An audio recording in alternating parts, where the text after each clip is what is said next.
शेवग्याच्या शेंगा आपण प्रत्येक ठिकाणी वेगवेगळ्या पद्धतीने खाल्ल्याच असतील. कधी सांबारामध्ये, कधी डाळीमध्ये, कधी भाजीमध्ये. पण एकट्या शेवग्याच्या शेंग्याची पण एक चव असते, हे आज मला कळालं.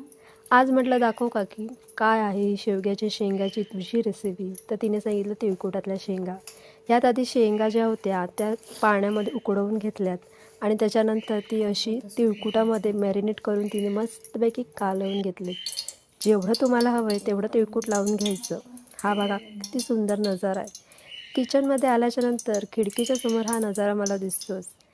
इथे पातेल्यामध्ये फोडणीसाठी तेल जरा जास्तच थोडंसं ठेवलं आहे. मॅरिनेट केलेल्या शेंगा, कांदा, टोमॅटो बारीक चिरून घेतला आहेत.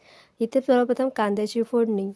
जरा कांदा लालसर झाला की त्यामध्ये टोमॅटो टाकून मस्तपैकी परतवून घ्यायचं आहे. दोन्ही जिन्नस चांगले एकत्र झाले की ह्या तिळकुटातल्या शेंगा त्यामध्ये टाकून फक्त 1च मिनटं ठेवून आपल्या या तिळकुटातल्या शेंगा तयार आहेत. नुसत्या खायला किंवा भाकरीसोबतही एक नंबर लागते.